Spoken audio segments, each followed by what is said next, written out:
Start today.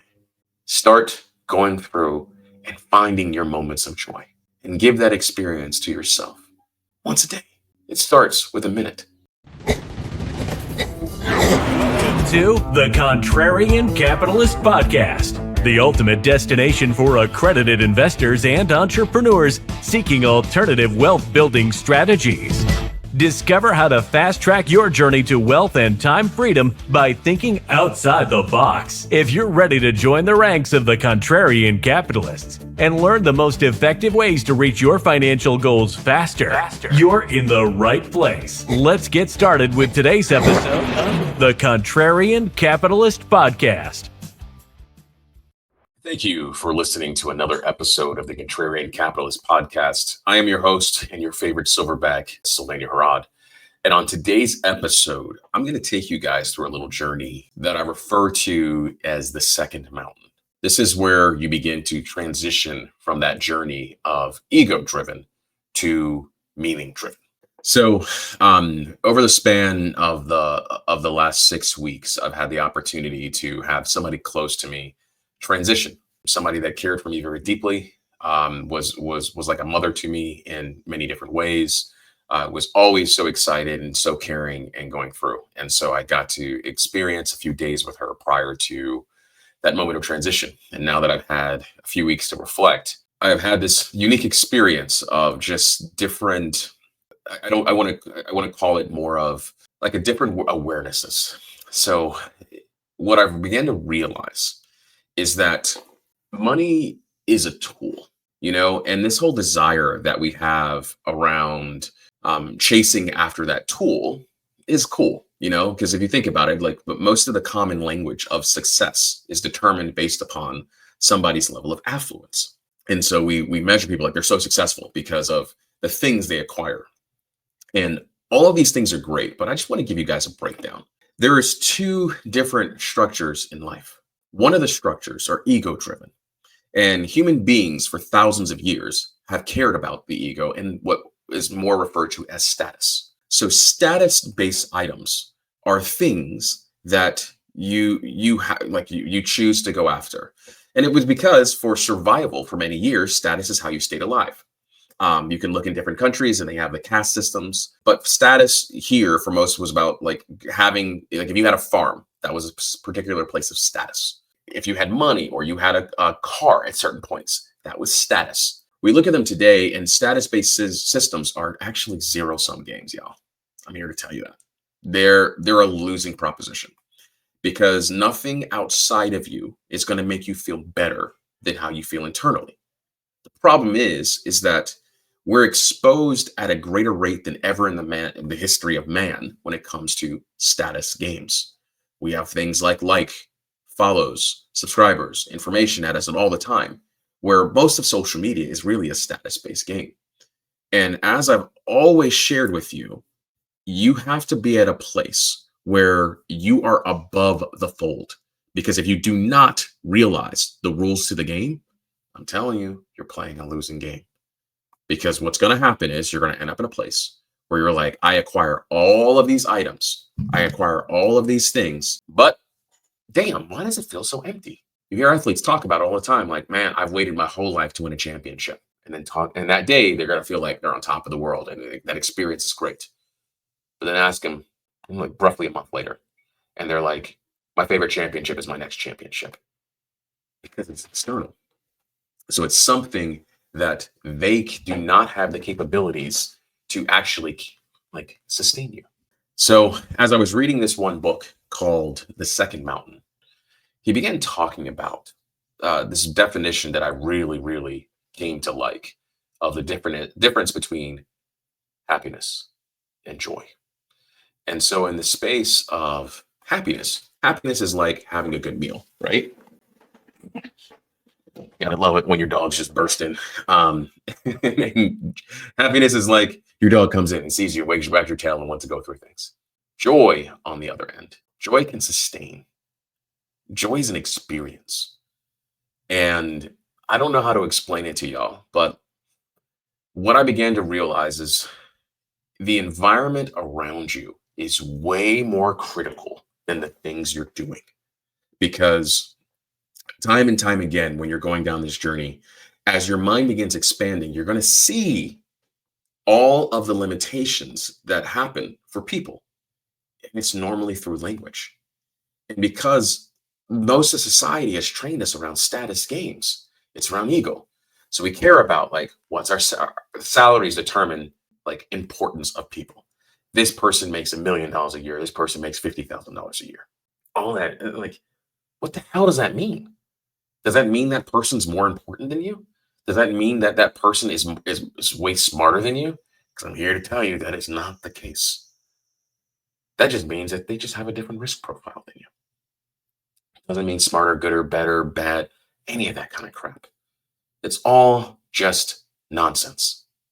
A billionaire is way smarter than the person who makes $50,000 a year. No, they just understood the science of the game. That's really all it is. Because the science of achievement is a repeatable process. That's why it's called science. But the art of fulfillment is something that cannot be replicated. It's something that has this amount of gold associated with it, which I relate towards joy. So joy is an experience where you lose yourself. So take a second, y'all. Think about it. When was a moment where you were doing something and time and space seemed to not exist? Was it a first date? Was it a moment where you were on vacation and you were watching your kids having fun? Was it watching your Eagles win the Super Bowl this year? Yeah, that was for me. You know, like, and you just keep reflecting back to those moments of watching it happen and going through. And that moment is when you were enveloped in joy. And so that thing happens to us. But for the most part, we're not sensitive enough to recognize it when those moments occur. This is why I suggest to anybody, if you want to figure out like the thing you're meant to do, I would say it's very simple. Take 30 days, and every time you find a moment of like that joy, write it down. It could be something as simple as like you're scrolling and you're laughing and you're watching a movie and you're going through and you're like, man, space-time doesn't exist. Like I'm enveloped in this moment. I'm having a conversation with a friend and I realize I don't want the conversation to end. I meet a new person and we're just vibing in a way. Why? Because everything is based upon resonance. And the more times you spend in that environment, I will tell you your physicality of your body will change. You don't believe me? There are people that subscribe to the belief that drinking soda every day is awful for you and it's not going to, like, it's horrible for your body to do those things. And then there's Warren Buffett, who's 94 years old and he's still kicking. He's still going. He loves his Diet Coke every day. He loves his McDonald's. That's just because that's what it said is supposed to happen. Not there. Look at it in like Hulk Hogan. Hulk Hogan exercised and did things his entire life. And Ozzy Osbourne didn't. And Osbourne lived 5 years longer than him. So the thing that you look at is that we can look at all kinds of different data points and argue back and forth. But the reality is I would much rather live 50 years full of joy than 99 full of ego. Because the experience is completely different. Like riding on a plane. One person's passed out. The other one's anxious. It's not the plane's fault. It's not the air's fault. It's not even the pilot's fault. It's just the person's personal experience through there. And so when you look at those things and you look at that, look at significance and meaning is what we really want. That's why, like, meaning is who are you becoming? That's why we're human beings, not human doings. It's who are we becoming? Like, what are the things we get to express? So constantly I get asked from people, they're like, how do I start making money doing the thing that I'm passionate about? And so my first thing is always keep, if you got cash flow coming in, always keep cash flow until you get to a point where you can, like, there's no defined formula. Everybody's different. Depends on your risk profile. But if I had to give you a unit of measurement, I would just say until you're at a place where you're making 25% of your current income, spending 25% of the time of what you're doing. So if your passion project you're spending 10 hours doing a week, you're making 25% of your money, cool. It may be a time where you can transition to the thing, because I will tell you the experience doesn't change. So hours working more, risk higher. But I will tell you that joy factor is greater.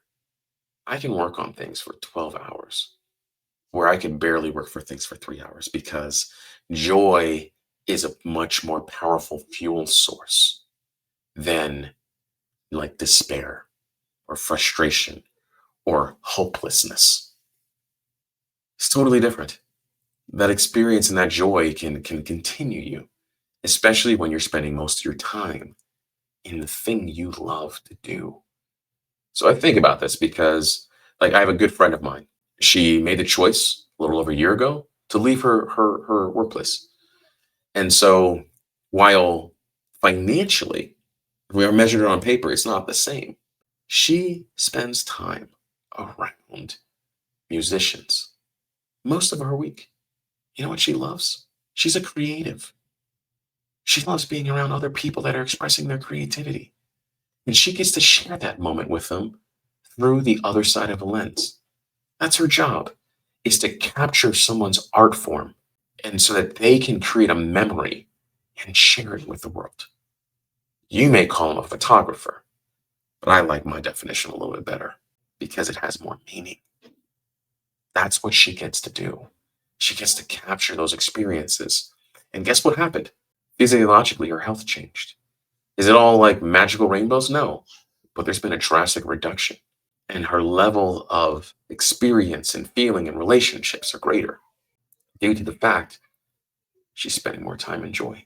So when Amy began ready to transition, I experienced that joy around her.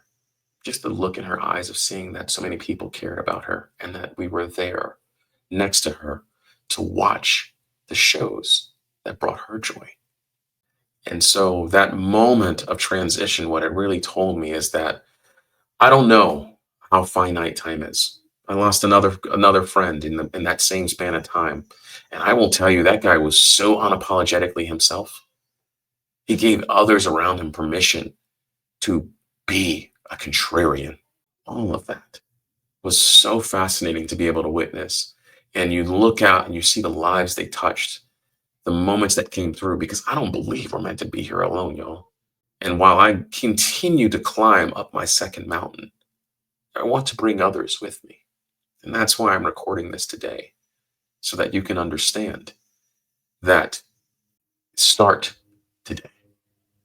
Start going through and finding your moments of joy and give that experience to yourself once a day.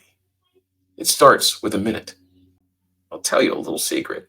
I started this 6-7 years ago. Yeah. I started posting memes. Why? Because this was a reminder for me to laugh. A moment where I didn't feel like laughing. But I just realized that, like, everything happens for me, not to me. So if a certain situation occurs, for me. Certain things happen for me. Because that is the road I chose to go down. And that's what gives my life meaning, is to be able to take these informations of learning and take the licks to the face so that I can come back to you and share that with you. So find those moments daily. Find those things of joy. And then what you can realize is that it's a spectrum. The spectrum can continue. And even if it feels like there's not a lot there, you'd be amazed at how much being in that space of joy is further down that road of the art of fulfillment. The real takeaway I want you to have for this is just be joyful, because it changes your life. It changes the relationships. It changes your body, how you physically feel and show up. And that is the piece of wisdom I want to give to you. So stay hungry, stay humble, and stay grateful, my friends. Cheers.